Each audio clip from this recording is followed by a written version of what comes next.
Assalamualaikum warahmatullahi wabarakatuh. Sobat Asik Kaji, orang ini sudah memfitnah umat Islam, bahkan dia menghina Allah Rabbul Alamin.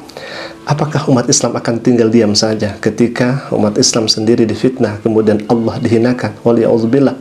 Orang ini sudah sangat terang-terangan ya ikhwah. Bahkan seakan-akan dia sudah menantang umat Islam dengan pernyataan yang begitu sangat merendahkan. Dan ini adalah salah satu dari sekian banyaknya para penghujat Islam. Dan ini merupakan salah satu dari sekian banyaknya pemfitnah Islam yang membuat syubhatan kepada Islam. Ya ikhwah, kita akan lihat bagaimana pernyataan orang ini, kemudian kita akan jawab segala tuduhan dan segala fitnahannya kepada umat Islam. Silakan ya ikhwah.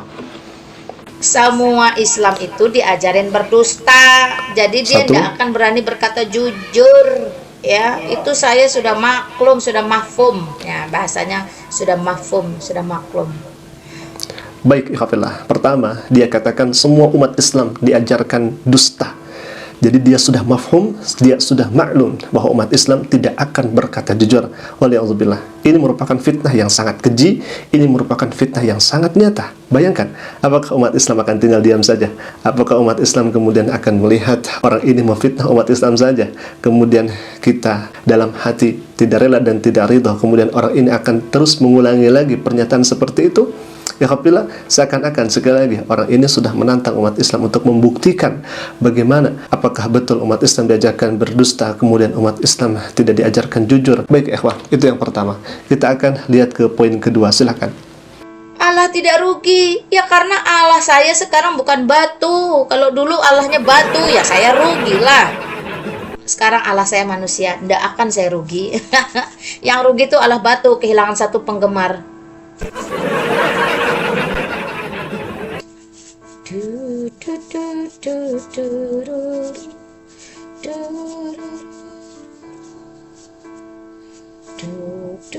Poin yang kedua, ini sangat jelas hujatannya. Jadi katanya orang ini murtad dari Islam. Dia katakan bahwa Allah dulu, artinya Tuhan dulu, kepada Allah Subhanahu wa taala itu pasti bakal rugi karena Tuhannya menjadi batu. Waliyauzubillah. Ini sangat ngeri, luar biasa hujatannya. Jadi Tuhan yang sekarang itu bukan batu, sedangkan Tuhan yang dulu itu adalah batu yang nujul atau yang menjadi batu. Waliyauzubillah. Ini dasarnya dari mana ya ikhwah? Na'udzubillah. Kita sampai geleng-geleng kepala fitnah dan subhatan yang disampaikan oleh orang ini. Na'udzubillah min dzalik ya ikhwah. Baik, kita akan jawab terlebih dahulu terkait pernyataan tadi yang pertama. Umat Islam diajarkan mendusta. Umat Islam diajarkan tidak jujur, berkata tidak jujur. Heran memang ikhwafillah, tetapi memang itu kenyataan yang disampaikan oleh orang ini dengan nada merendahkan, dengan melihat Islam penuh dengan kebencian. Akhirnya yang keluar dari mulutnya cacian, hinaan, dan fitnahan. Sekali lagi, seakan-akan dia menantang umat Islam. Baik, kita akan jawab pernyataan pertama. Kita akan mengambil daripada dalil Al-Quranul Karim dan hadis Nabi SAW. Yang pertama, dalam Al-Quran Allah Subhanahu wa taala sudah nyatakan dengan sangat-sangat tegas bagi orang-orang pendusta, bagi orang-orang yang berbohong. Bahkan setiap kata bohong atau kata dusta di dalam Al-Quran, kecuali di ayat selanjutnya itu ancaman daripada Allah Subhanahu wa taala. Ketika Allah menerangkan sifat dan kelakuan orang yang berbohong, orang yang berdusta, kecuali di ayat selanjutnya atau di kata selanjutnya Allah menerangkan bagaimana ancaman dan siksa bagi orang-orang pendusta. Di dalam Al-Quran sekurang-kurangnya ada 280 kata bohong dengan banyak derivasinya. Ada yukadzibun, ada kadzab, ada kadzibun, dan lain sebagainya. Di ayat itu juga Allah Subhanahu wa taala memberikan ancaman bagi orang-orang yang yukadzibun itu, orang-orang yang bohong itu. Semisal kami bawakan ayat Al-Quran di surat Al-Baqarah ayat ke-10. Faqala ta'ala, a'udzubillahi minasyaitonir rajim. Bismillahirrahmanirrahim. Fi qulubihim maradun fazadahumullahu marada wa lahum 'adzabun alim. Fi qulubihim, di dalam hati mereka, qulubihim maradun, ada penyakit. Fazadahumullahu marada, maka Allah tambahkan penyakitnya, penyakit hati. Walahum 'adzabun alim, dan bagi mereka azab yang menyakitkan. Bima kanu yakdzibun, karena mereka seringkali berdusta dan berbohong. Orang yang berdusta, orang yang berbohong, orang yang selalu berbohong dan berdusta, mengulangi kedustaannya, dinyatakan oleh Allah Subhanahu wa taala akan mendapatkan azab yang mengerikan, azab yang menyedihkan, azab yang menyakitkan. Bagaimana lantas kemudian Allah memerintahkan kita untuk berbohong, sedangkan di ayat Al-Quran jelas Allah dengan tegas mengatakan orang-orang yang berdusta itu ancamannya siksa daripada Allah Subhanahu wa taala. Berfikirlah memakai akal sehat sebelum Anda berbicara seperti itu. Bahkan di surat Az-Zumar ayat ketiga, Allah Subhanahu wa taala berfirman, faqala ta'ala, a'udzubillahi minasyaitonir rajim. Bismillahirrahmanirrahim. Innallaha la yahdi man huwa kadzibun kaffar. Sesungguhnya Allah Subhanahu wa taala tidak akan memberikan petunjuk kepada orang-orang yang berdusta dan orang-orang yang ingkar. Bagaimana Islam memperbolehkan berdusta sedangkan Allah tidak akan memberikan petunjuk kepada orang-orang yang berdusta? Bahkan di ayat yang lainnya Allah Subhanahu wa taala berfirman, faqala ta'ala, a'udzubillahi minasyaitonir rajim. Bismillahirrahmanirrahim. Wailul likulli affakin athim. Sungguh celakalah bagi orang-orang yang berdusta dan orang-orang yang berdosa. Allah Subhanahu wa taala sudah nyatakan dengan sangat tegas ancaman bagi orang-orang yang berdusta. Lalu kemudian ada non-muslim, oknum non-muslim ini mengatakan umat Islam diperintahkan, diajarkan untuk berdusta. Bahkan tidak ada kemudian umat Islam yang jujur. Wal'iya'udzubillah. Sekali lagi, seakan-akan orang ini sudah menantang kepada umat Islam, ya ikhwah. Belum lagi kalau misalkan kita melihat hadis-hadis Nabi SAW, bagaimana kemudian orang-orang yang berbohong oleh Nabi SAW digolongkan menjadi orang-orang yang munafik, atau salah satu ciri orang yang munafik. Ayatul munafik salas. Ada 3 ciri orang yang munafik. Salah satunya idza hadasa kadaba. Ketika dia berbicara, maka dia berdusta, dia berbohong. Artinya kalau misalkan Anda menuduh kepada umat Islam berbohong, berarti umat Islam semuanya munafik. Wal iya'udzubillah. Ini adalah fitnah yang sangat nyata dan fitnah yang sangat keji, ya ikhwah. Itu yang pertama. Sekarang kita akan beranjak kepada poin yang kedua yang disampaikan oleh orang ini. Katanya Allah Subhanahu wa taala itu, Tuhan umat Islam itu menjadi batu. Pikir dengan logika dan pikir dengan akal sehat. Bagaimana Allah Subhanahu wa taala menjadi batu sedangkan Allah Subhanahu wa taala yang menciptakan alam semesta ini? Di sini Anda sudah menghujat dan fitnah kepada Allah Rabbul Alamin, Tuhan semesta alam. Sedangkan Allah Subhanahu wa taala berfirman dalam Al-Qur'an, faqala ta'ala, a'udzubillahi minasyaitonir rajim. Bismillahirrahmanirrahim. Huwallazi ja'ala lakumul arda firasyan was samaa'a binaa'an wa anzala minas samaa'i maa'an fa akhraja bihi minas thamarati rizqan lakum fala taj'alu lillahi andadan wa antum ta'lamun. Bahkan di ayat yang lainnya Allah Subhanahu wa taala berfirman, laisa kamitslihi syai'un. Allah berbeda makhluknya. Batu itu makhluk, sedangkan Allah sang khalik, Allah yang menciptakan batu, sedangkan batu ini diciptakan oleh Allah Subhanahu wa taala. Bagaimana Allah Subhanahu wa taala menjadi batu sedangkan Allah nyatakan dalam Al-Qur'an Allah berbeda dengan makhluknya? Bahkan di ayat yang lainnya Allah Subhanahu wa taala berfirman, wal awwal wal akhir wal zahir wal batin. Allah Subhanahu wa taala yang awal dan tidak didahului dengan awal dan tidak diakhiri dengan kesudahannya. Bahkan Allah Subhanahu wa taala, Allahu la ilaha illa huwal hayyul qayyum la ta'khudhuhu sinatun wa la nawm lahu ma fis samawati wa fil ard. Allah Subhanahu wa taala hidup dan tidak dihidupkan. Allah Subhanahu wa taala mengurus alam semesta dan Allah tidak mengantuk dan Allah tidak mati. Begitulah hakikat Tuhan yang sebenarnya. Alhamdulillah, itulah bantahan yang bisa kami sampaikan terhadap orang yang kemudian membuat syubhat, membuat fitnah kepada umat Islam. Maka hemat kami, agar tidak berlarut-larut orang ini menghujat Islam, menghujat umat Islam, maka hemat kami orang ini harus diberikan pertanggungjawaban terhadap apa-apa yang kemudian mereka sampaikan, atau wabil khususnya orang ini sampaikan. Ya paling tidak di sidang di meja hijau. Alhamdulillah. Baik, mungkin itu dulu yang bisa kami sampaikan. Semoga bermanfaat. Jika bermanfaat silakan klik share tombol subscribe-nya dan jangan lupa berikan juga lonceng notifikasinya agar setiap kami upload video baru, insyaallah akan menjadi pemberitahuan untuk kita semua. Qul qouli hadza ala ini. Assalamualaikum warahmatullahi wabarakatuh.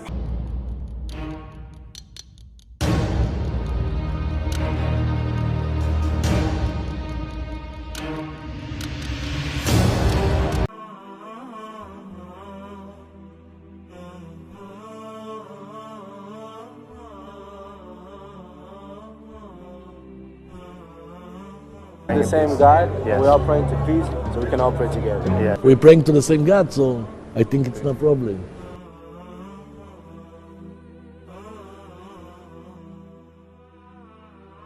I have heard some claims being made that the Muslims worship the stone at the Kaaba because they kiss it or whatnot. And I just want to say, my view on this, and probably the view of of most Jews, is that this is complete lie. Lie, lie, lie. Just because the Muslims make this place as a precious place for them, and just because they honor this place, and even the stone itself, does not make it that they are worshipping the stone. In fact, as Jews, we also kiss the wall, right? The Wailing Wall. And the reason we kiss it, not because we're worshipping the wall, not because we think that the wall is God. The reason we kiss it is because we believe that this wall is a remnant of the second temple that stood on the Temple Mount. You know, the what we call in Hebrew Beit HaMikdash, the house of God, the holy house. And you know, we're not worshipping the stones that make up this wall. So therefore this is a complete nonsense. In fact, I'll tell you even further. You know, when I see my kids, I kiss them too. Does that mean I worship the kids? I kiss my kids because, you know, I have affection for them, I love them, I kiss them. So same thing with this wall, you know, we have affection, you know, this is one of the... And same thing for the Muslims when it comes to the stone in the Kaaba. You know, they honor this place, and so therefore this is a complete lie and nonsense, and, you know, I don't think that it's beneficial for anybody to...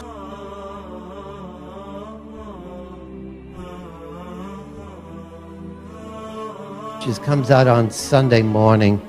Rabbi Potasnik, he's the rabbi for the fire department, and he had a question a while back to discuss Allah and God, and he said, I won't get into that subject, we won't discuss it. The Muslims believe in Allah, but Rabbi Potasnik would not compare anything. Would you care to mention anything? Yeah, when I did before, I'll do now also. Allah is taken from the name from Elikah. Elikah, which is, we use that word all the time. We have the same God as the Arabs. We believe in the same God, one God. So it's a paradox. See, the Christians believe in the Trinity, whatever that's supposed to mean, but it's a part of it is their God, who's the JC, we call it. But that's not our belief at all. We're not allowed to believe in anything like that, and we're in better terms with the Christians generally than with the Arabs, generally speaking. But we have in common, we believe in the same God. Right? As a matter of fact, I was speaking once about Moshe Feinstein, the greatest rabbi of our generation. He said, Allah, that's the Arab God, the same God that we have. He wasn't afraid to talk about it. They have the same God. They took upon themselves the real God of the world, the Creator. They also believe in the Old Testament because they have their own Quran, what they believe in. I don't know what that says over there exactly. Just like the Christians have the New Testament, they have their New Testament called Quran, but they believe in the Old Testament too. And they change. The key is that when Muslims go on a hajj, which in the Islamic faith, every Muslim is required to do that if they're able to financially and physically. If they're able to, they're required once in their lifetime to go to Mecca on this hajj. They're not going there to worship a kid, or worshiping the Kaaba, which means kid.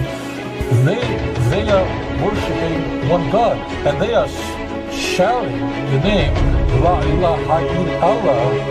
So the answer to the question is that the Kaaba was a place of idol worship until the advent of Islam. And the people who are Muslims worship one God and they worship no other, and that is the most central thing of Islam. In fact, you don't accept that there is one God and no other, and that God is Allah. And every Muslim believes that Abraham was a prophet of blessed memory. Every Muslim believes that Yitzhak was a prophet of blessed memory. Every Muslim believes that Yaakov was a prophet of blessed memory. Every one of them did. There are disputes among Muslims on fine points, but there is no such thing as a Muslim who does not believe in the Quran. Okay? So therefore, yes, the Kaaba was transformed from a place of idolatry into a place of worshiping one God. And therefore, they're not worshiping idols coming to the Kaaba, they're worshiping one God. And that's what they're expressing in their their pilgrim. The position of Jews in the Muslim world was better overall than in the Christian world. In fact, overall, the position of Jews in Islam was the best that was available in the pre-modern world.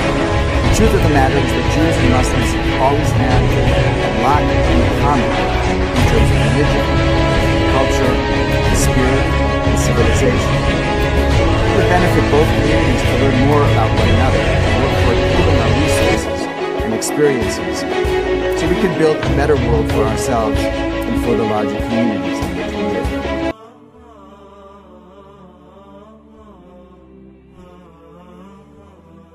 Christians who say that Muslims do not worship the God of the God of Abraham, when you say that to a Muslim, you are making yourself look like a complete idiot.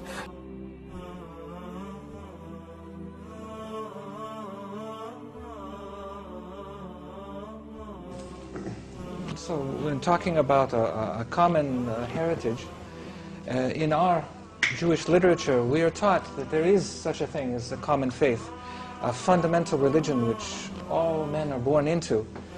And this is a basic faith which is obligated on all mankind. In the past, we've called it by different names, Yirei Shemayim, which means the fear of the people who have fear of heaven, Ger Toshav, or Bnei Noach, the children of Noah, or during Hellenist times in Greek it was called Theosebea. And according to the school of thought of Rabbi Ben Moseg, this fundamental faith is also called by the name Islam. Some have suggested that this refers to the great number of non-Jewish believers who came to sacrifice the Qurban Shlamim in Jerusalem together with the Jews. Salamai, Muslimai, Muslimi. This could be a clear indication in our literature that Islam is an ancient religion dating back to the time of the Second Temple, or even earlier. And if Islam's roots, if the roots of Islam are the same as what we call Bnei Noach, then for us it is much older. This is the religion of Noah. This is the religion of Adam himself. The closeness of Islam and Judaism has always been understood by biblical scholars until recent years. They introduced ideas that Islam had something to do with worshipping the moon, rocks, or some asteroid that fell. But devout Jews know that this is not true. It's a fact of Jewish law that we believe that Muslims are perfect monotheists. They worship the same God that we do. They worship the same God that we do.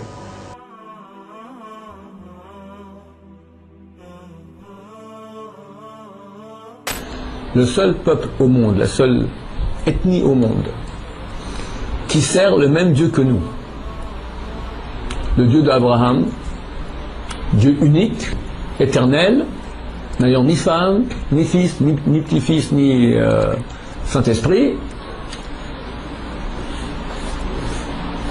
éternel, sans image, sans représentation, le seul peuple au monde, c'est Ishmaël, l'islam.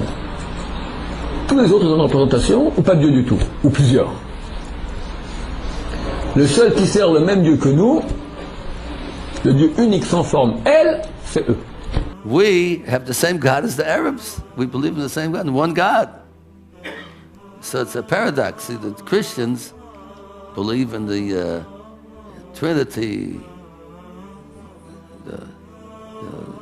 whatever that's supposed to mean, but it's a part of it is their God, who's the JC we call him, but that's not our belief at all. We're not allowed to believe in anything like that, and we're in better terms with the Christians generally than with the Arabs, generally speaking.